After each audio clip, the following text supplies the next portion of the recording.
Hello everyone, स्वागत है आप सभी का मॉक टेस्ट में। आज की हमारी दूसरी मॉक टेस्ट है। ये area coordinator and community coordinator की दूसरी मॉक टेस्ट। आपको पता है इसमें 10 क्वेश्चन है। पहला मॉक टेस्ट जो है आ चुका है। 10 क्वेश्चन इसमें होते हैं, मिक्स क्वेश्चन होते हैं, यानी जो सिलेबस था आपका, इसका सिलेबस जो है सब्जेक्ट नॉलेज का जो सिलेबस है उस सारे टॉपिक्स में से 10 क्वेश्चन सेलेक्ट करके आते हैं इसमें। ठीक है, तो चलिए स्टार्ट करते हैं। एंड में आपको बताना है कि आपने 10 में से कितने प्रश्नों को सही किया है।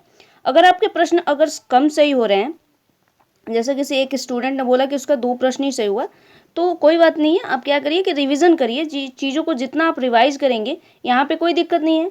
आप रिवाइज करते रहिए, फिर उस प्रश्नों को करिए, तो आपके जो प्रश्नों की संख्या है वो सही होने लगेगी। ठीक है, तो रिवीजन करिएगा तभी होगा। इस चीज़ों को जो भी पढ़ लिया है, लेट्स रीड रिवीजन मोर, यानी कम पढ़े लेकिन ज़्यादा रिवाइज करेंगे तभी काम चलेगा। ठीक है, तो चलिए स्टार्ट करते हैं।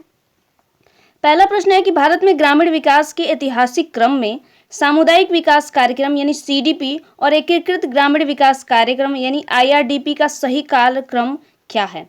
यानी यहाँ पे कालक्रम दिया है सीडीपी और आईआरडीपी का। अब आपको बताना है कि कौन सा सही है।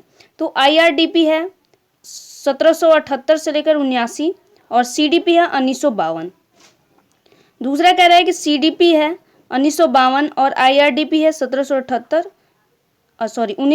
और 1978 और 79। ठीक है, 89 है, 79 है ये। ठीक है, दूसरा है सीडीपी जो 1959 है और आईआरडीपी है 1980 है। और फिर कह रहा है कि आईआरडीपी 1952 है और सीडीपी 1970 और 79 है। तो आपको बताना है कि इसमें कौन सा इसका राइट जवाब होगा। तो आप इसमें सेलेक्ट करिए कि कौन सा कालक्रम के अनुसार, यानी टाइम पीरियड के हिसाब से पूछ रहा है। ध्यान रखना है यहाँ पे क्या कह रहा है कि कालक्रम के अनुसार। ठीक है, कालक्रम यानी टाइम के आधार पर कौन सा सही होगा। तो आई होप आपने इसका आंसर सेलेक्ट कर लिया होगा। मैं बता देती हूँ कि इसका आंसर होगा ऑप्शन नंबर बी। जो पहले था सीडीपी, जो पहला कार्यक्रम था यानी सामुदायिक जो विकास कार्यक्रम था, सीडीपी 1952 था।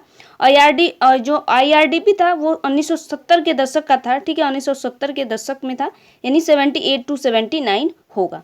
ठीक है, तो ऑप्शन नंबर जो है बी आपका राइट जवाब होगा। कालक्रम के अनुसार पूछ रहा है, तो कालक्रम में पहले 1952 आएगा, फिर 1987 आएगा और 89 आएगा। ठीक है, तो ऑप्शन नंबर जो बी है आपका राइट जवाब होगा। अगले प्रश्न पे चलते हैं। अगला प्रश्न कह रहा है कि स्वयं सहायता समूह के लिए उद्यमिता यानी एंटरप्रेन्योरशिप का सबसे आवश्यक घटक क्या है। यहाँ पे ध्यान रखना है कि एंटरप्रेन्योरशिप की बात कर रहा है सेल्फ हेल्प ग्रुप्स में। तो केवल सरकारी योजनाओं पर निर्भर रहना है, या जोखिम लेने की क्षमता, नवीनता यानी इनोवेशन, एक बाजार की आवश्यकता को पहचानना और उसे पूरा करने के लिए उत्पादों या सेवाओं का निर्माण करना। तीसरा है 10 एकड़ से अधिक कृषि भूमि का होना, या चौथा है समूह के सभी सदस्यों का उच्च शिक्षित होना चाहिए। तो यहाँ पे स्वयं सहायता समूह के लिए जो एंटरप्रेन्योरशिप की आवश्यक घटक है यानी जो कंपोनेंट है वो क्या है। तो अब आपको बताना है, 4 ऑप्शन आपके पास दिए गए हैं कि कौन सा आंसर इसका राइट जवाब होगा। ठीक है, तो मैं बता देती हूँ कि ऑप्शन नंबर बी जो होगा इसका राइट जवाब होगा। जोखिम लेने की क्षमता, नवीनता और एक बाजार की आवश्यकताओं को पहचानना और उसे पूरा करने के लिए उत्पादों या सेवाओं का निर्माण करें, यानी डिमांड ड्रिवन होता है, यानी कैसे मार्केट में डिमांड है, किस वस्तु की मार्केट में डिमांड है, उसी के अनुसार क्या किया जाता है, प्रोडक्शन किया जाता है, यानी वस्तुओं का उत्पादन किया जाता है। तभी क्या होता है कि जो वस्तुएं होती है अगर मार्केट में डिमांड होता है उनका, तो वो जल्दी बिक जाती है।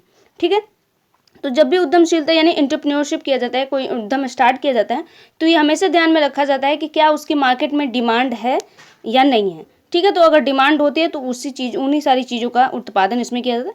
प्लस में इसमें जोखिम का भी खतरा होता है, क्योंकि हो सकता है कि आपकी प्रोडक्ट जो अन्य कंपनीज की तुलना में या अन्य जो उद्यम है उनकी तुलना में आपका जो प्रोडक्ट है वो अच्छा ना हो। ठीक है, और क्योंकि नया भी है तो कोई नई कंपनी आती है तो लोगों का बिलीव करना उस पर थोड़ा सा टाइम लगता है, जिससे क्या होता है कि जोखिम का खतरा बना रहता है। ठीक है, तो ये सारी चीज़ें, यानी ऑप्शन नंबर जो बी होगा आपका राइट जवाब होगा। अगले प्रश्न पे चलते हैं। अगला प्रश्न कह रहा है कि प्रधानमंत्री किसान सम्मान निधि योजना के तहत लाभार्थी किसानों को प्रतिवर्ष कितनी राशि या कितनी समान किस्तों में उनके बैंक खाते में हस्तांतरित की जाती है, यानी कितना पैसा दिया जाता है और कितनी किस्तों में दिया जाता है, ये आपको बताना है। आपके पास ये 4 ऑप्शन अवेलेबल हैं, इनमें से कोई आप एक सेलेक्ट कर लीजिए। पहला कह रहा है कि 12,000 की राशि 2 समान किस्तों में, यानी प्रत्येक किस्त में 6,000 रुपये दिया जाता है। दूसरा कह रहा है कि 6,000 की राशि 2 समान किस्तों में यानी प्रत्येक किस्त में 3,000 दिया जाता है। तीसरा कह रहा है कि 6,000 की राशि 3 समान किस्तों में यानी प्रत्येक किस्त में 2,000 दिया जाता है। और 10,000 की राशि 4 समान किस्तों में यानी प्रत्येक में 2,500 रुपये दिया जाता है। तो आपको पता है कि जो प्रधानमंत्री किसान सम्मान निधि है उसमें कितना पैसा दिया जाता है और कितने किस्तों में दिया जाता है। ठीक है, तो आई होप आपने इसका राइट जवाब सेलेक्ट कर लिया होगा कि क्या होगा। तो ऑप्शन नंबर जो सी है इसका राइट जवाब होगा। 6,000 रुपये दी जाती है 3 समान किस्तों में यानी 2,000 की 3 किस्तों में दी जाती है। तो ऑप्शन नंबर जो सी है आपका राइट जवाब होगा। ठीक है, अगले प्रश्न पे चलते हैं। अगला प्रश्न कह रहा है कि क्लस्टर स्तरीय महासंघ यानी CLF को सेल्फ हेल्प ग्रुप की संरचना का शीर्ष संस्थागत ढांचा क्यों माना जाता है। आपको पता है जो सेल्फ हेल्प ग्रुप्स में फर्स्ट नंबर पे सेल्फ हेल्प ग्रुप्स आता है, सेकंड पे VOs यानी विलेज ऑर्गेनाइजेशन या ग्राम संगठन जिसको बोलते हैं वो आता है, और थर्ड पे क्लस्टर स्तरीय महासंघ आता है।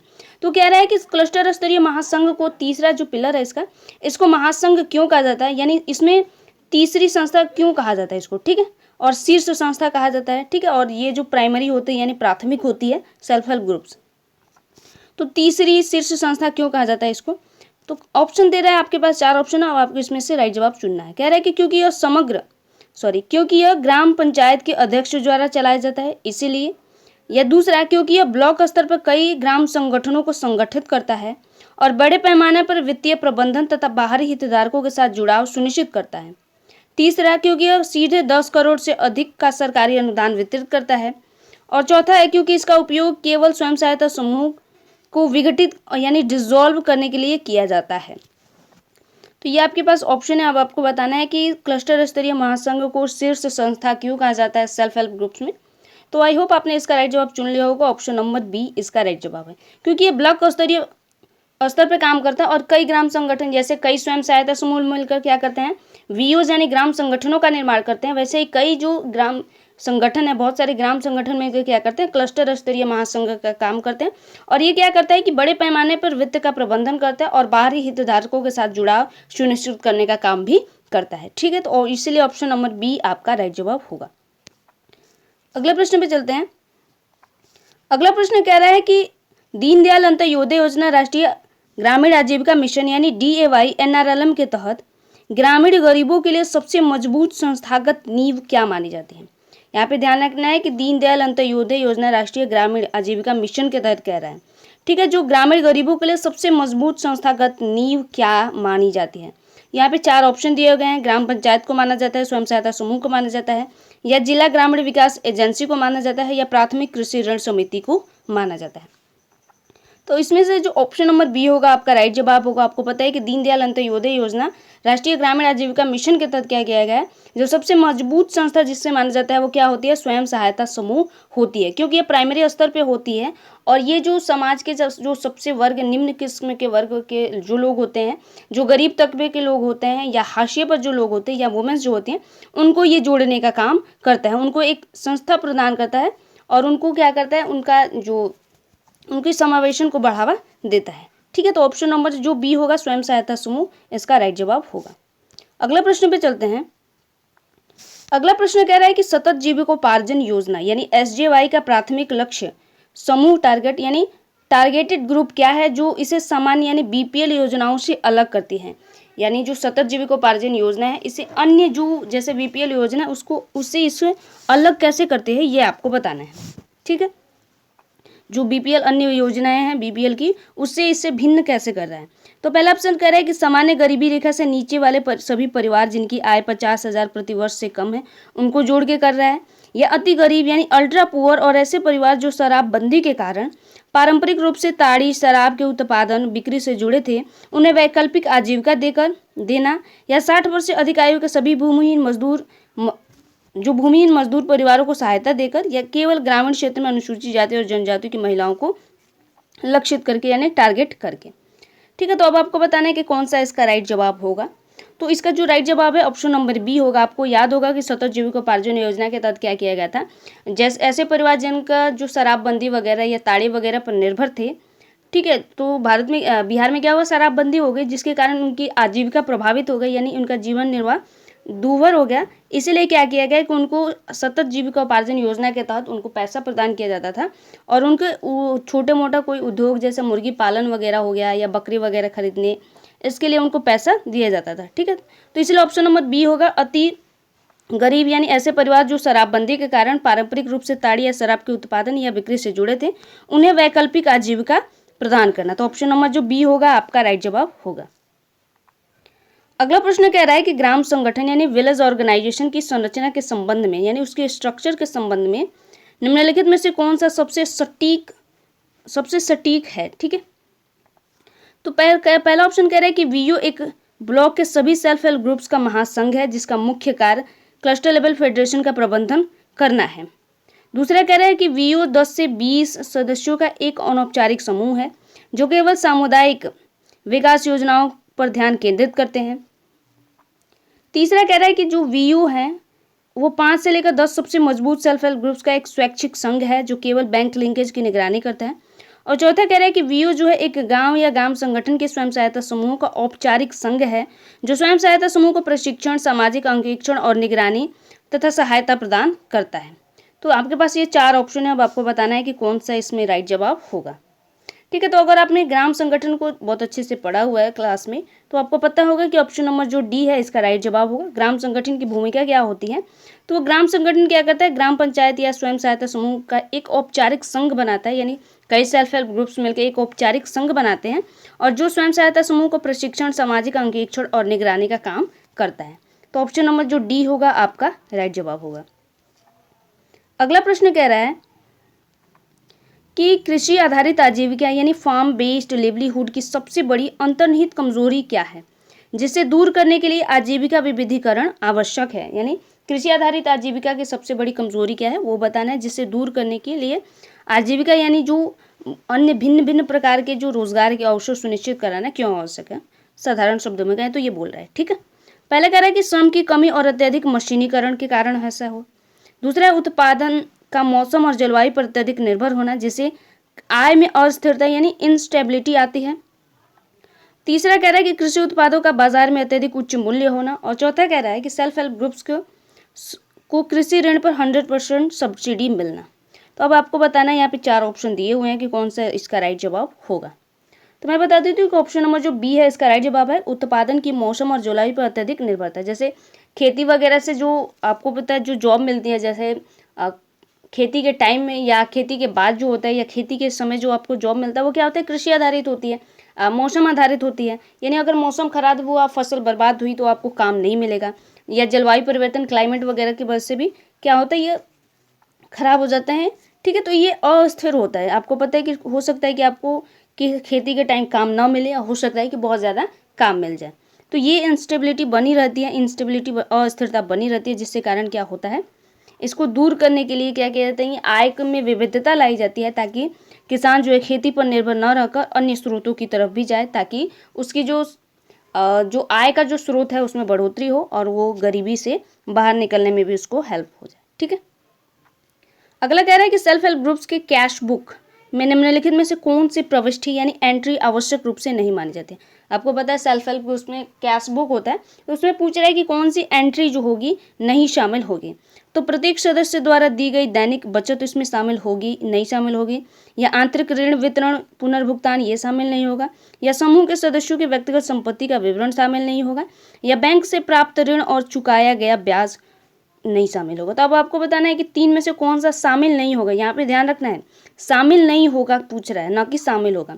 तो कौन सा इसमें एंट्री शामिल नहीं की जाती है, तो आपको पता है कि ऑप्शन नंबर सी इसमें शामिल नहीं किया जाएगा। समूह के सदस्यों की व्यक्तिगत संपत्ति का विवरण क्या होता है, उसमें सम्मिलित नहीं होता है। वो कितना पैसा दैनिक बचत करते हैं यानी अपनी सेविंग कितनी कर रहे हैं वो जमा करते हैं, तो वो होता है। फिर उन्होंने अगर ऋण लिया है तो उसका विवरण और पुनर्भुगतान कितना कर रहे हैं वो होता है उसमें दर्ज, यानी कैश बुक में दर्ज होता है। और प्रत्येक अगर बैंक से ऋण लिया है या उसको चुकाया है तो वो सारी चीज़ें दर्ज होती हैं, न कि व्यक्तिगत संपत्ति, उनके पास कितनी प्रॉपर्टी है, ये चीज़ें क्या होती है कैश बुक में सेल्फ हेल्प ग्रुप्स में नहीं होती हैं। ठीक है, तो ऑप्शन नंबर सी आपका राइट जवाब होगा।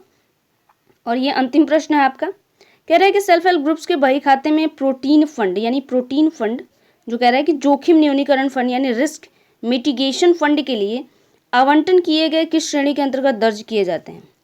ठीक है। तो वहाँ पे बताना है कि प्रोटीन फंड और जोखिम न्यूनीकरण फंड यानी रिस्क मिटिगेशन फंड को जो आवंटन होता है वो किस श्रेणी में दर्ज किया जाता है।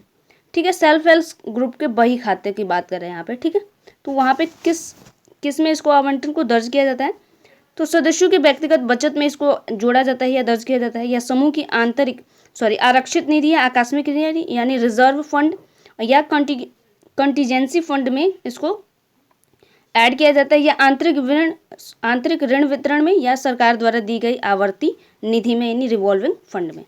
ठीक है, तो अब आपको बताना है कि ये जो चीज़ है यानी प्रोटीन फंड और जोखिम न्यूनीकरण फंड किस में आवंटन किया जाता है यानी किस श्रेणी में दर्ज किया जाता है। तो ऑप्शन नंबर इसका बी राइट जवाब होगा। समूह की आरक्षित निधि और आकस्मिक निधि में इसको क्या किया जाता है, दर्ज किया जाता है। ठीक है, तो ऑप्शन नंबर बी आपका राइट जवाब होगा 10 का। तो ये अब आपके 10 प्रश्न हो गए हैं। अब आपको बताना है कमेंट करके कि आपने 10 में से कितने प्रश्नों को सही किया है। अगर प्रश्न आपके अच्छे खासे बन रहे हैं तो अच्छी बात है, अगर कम बन रहे हैं तो कोशिश करिए कि जितना ज़्यादा हो सके आप रिवाइज करें और तब प्रश्नों को सॉल्व करें तो बेटर होगा। ठीक है, क्योंकि अगर आपने पढ़ाई की है और अगर आपके प्रश्न सॉल्व नहीं होते तो आप डीमोटिवेट होने लगते हैं। तो डीमोटिवेट होने की ज़रूरत नहीं है। आप जैसे जैसे रिवीजन करेंगे और फिर प्रश्नों को करते हुए चलेंगे साथ में, तो आपके जो प्रश्नों की संख्या आज 1-2 है वो कल 9 और 10 पे जाके अटक जाएगी। ठीक है, तो 9-10 प्रश्न है चूँकि, तो ऑब्वियस सी बात है अगर आपने 9 से 10 प्रश्न करने लगे तो बहुत अच्छी कंडीशन हो जाएगी। ठीक है, तो रिवीजन करिए, कोशिश करिए कि ज़्यादा से ज़्यादा आप चीज़ों को रिवाइज करें, तभी जो है प्रश्न ज़्यादा बनेंगे। तो आज की क्लास आपको कैसी लगी कमेंट में ज़रूर बताइएगा। मिलते हैं अगली क्लास में, तब तक के लिए धन्यवाद।